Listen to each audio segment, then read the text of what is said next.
Rohingya Crisis and the Transformation of Rakhine State, Part 1, A Land of Memory, Borders, and Competing Histories. The story of the Rakhine Crisis is often reduced to a simple narrative of refugees, military operations, and international condemnation. Yet, beneath the headline lies a much deeper and older story. It is a story about competing historical memories, demographic change, nationalism, colonialism, citizenship, and the fundamental question that has haunted many states through history: who belongs to the nation and who does not? To understand the Rohingya crisis, one must first understand the geography of western Myanmar. Along the eastern coast of Bay of Bengal lies Rakhine State, a narrow strip of land separated from the rest of Myanmar by mountain ranges.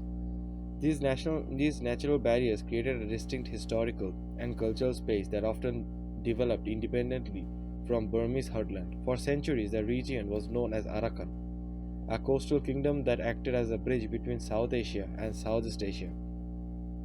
Traders, pilgrims, soldiers, fishermen, and migrants moved through the region, creating a population that was far more diverse than many inland regions of Burma. The Kingdom of Arakan occupied a strategic location between Bengal and mainland Southeast Asia. Throughout its history, it was influenced by Buddhist traditions from the east and Islamic influences from the west. Arakanese kings employed Muslim administrators, adopted Persian court customs in certain periods, and maintained trade links across the Bay of Bengal. This historical complexity would later become central to modern disputes. Supporters of Rohingya recognition point to centuries of Muslim presence in the region as evidence of indigenous roots. Opponents argue that the modern Rohingya population primarily emerged through migration during the colonial period. Through the modern conflict rests heavily upon these competing interpretations of history. When the British Empire conquered Burma during the 19th century, the political landscape changed dramatically. Burma was incorporated into the British Indian Empire, effectively eliminating what had once been a meaningful administrative boundary between Bengal and Arakan.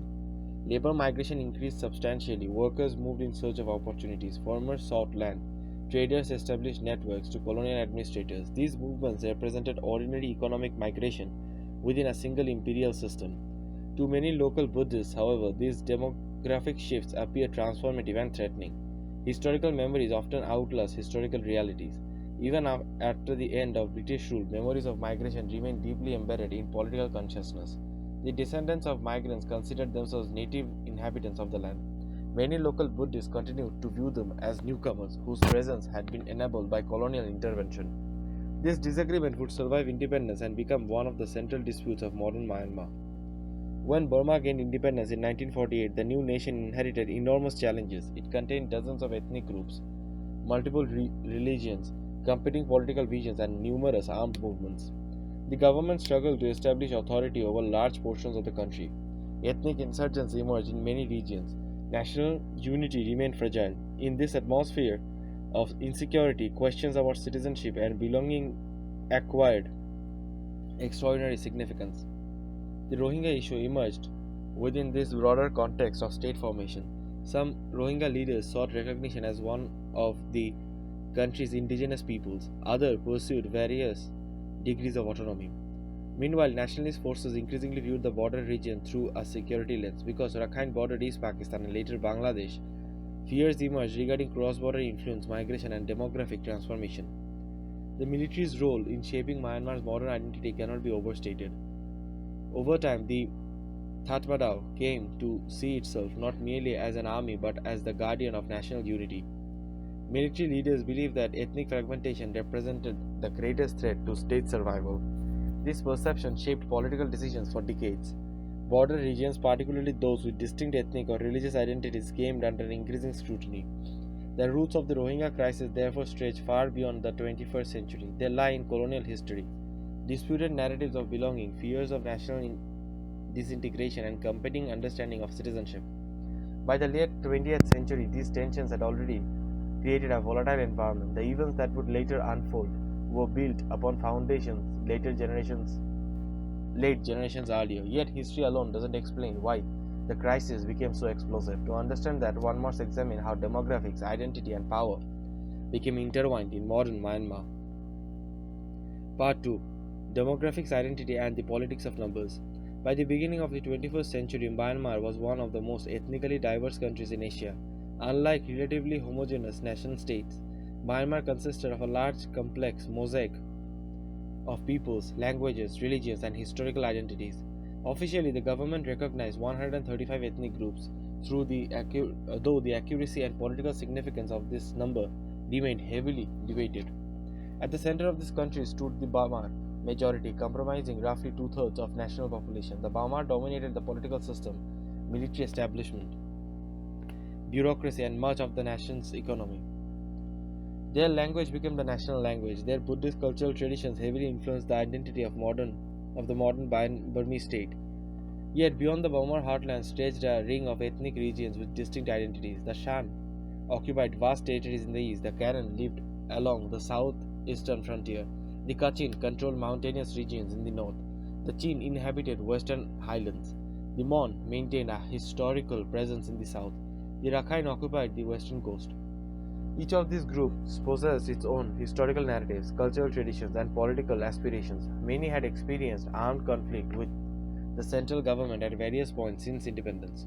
Consequently, the challenge facing Myanmar was not simply governance, it was construction of a nation's identity capable of encompassing enormous biodiversity. Within this context, population statistics become politically explosive. In stable societies, census data often serves primary administrative purposes. Governments count citizens to allocate resources, plan infrastructure, understand demographic trends. In fragile multi-ethnic states, however, census data acquires a different significance. Population figures become measures of political influence. Demographic growth becomes a source of power.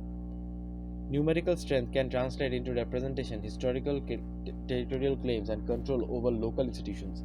The question was not merely how many people lived in a particular district, the question was who those people were.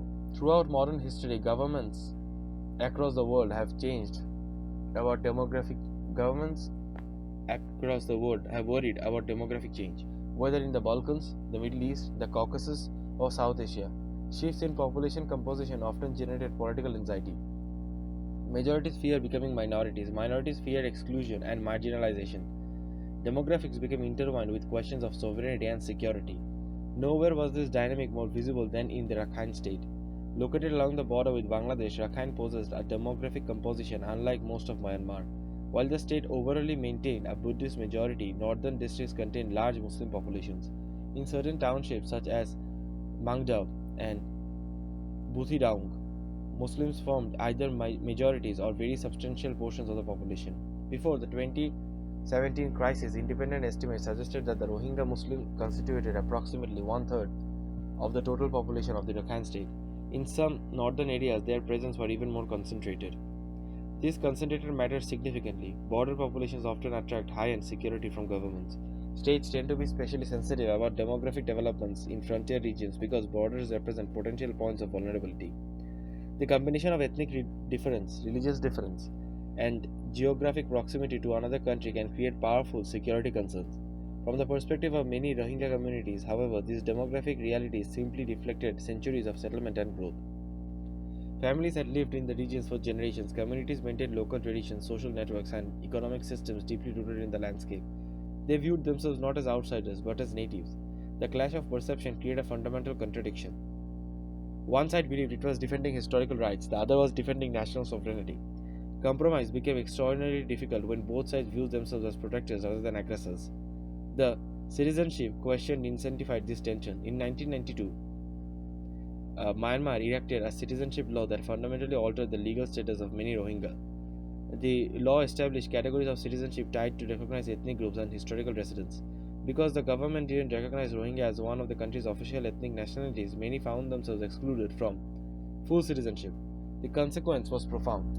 Without recognized citizenship and access to education, employment, and healthcare, as well as property rights and freedom of movement, became increasingly restricted. Administrative barriers multiplied. Many Rohingya entered a state of legal uncertainty persisted for decades. International organizations criticized this policy as discriminatory and exclusionary.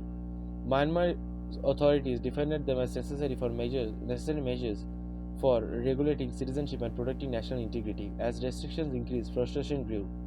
Economic opportunities diminished, trust deteriorated, mutual suspicion deepened. Over time, local tensions became increasingly connected to broader narratives of religion and nationalism.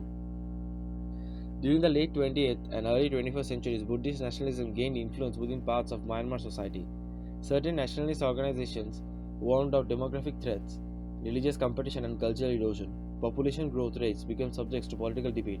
Migration patterns became patterns of national concern. It is important to understand that demographic fears rarely emerge in isolation. They are usually connected to larger insecurities. Economic insecurity can intensify them. Political instability can magnify them. Historical grievances can reinforce them. In Myanmar, all of these factors existed simultaneously. The Rakhine Buddhists themselves often felt marginalized by the central government.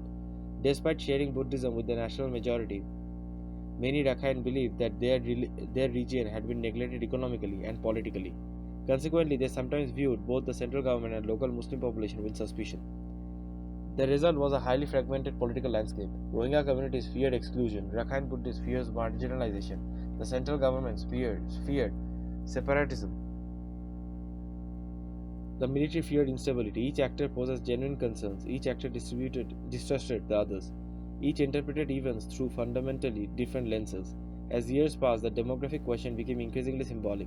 Population statistics ceased to be numbers. They became representations of identity. They became indicators of power. They became arguments about the future. When census operations occurred, conversely, controversy followed. Questions regarding ethnic classification generated fierce disputes. Some communities rejected official categories. Others argued that the government systematically undercounted them.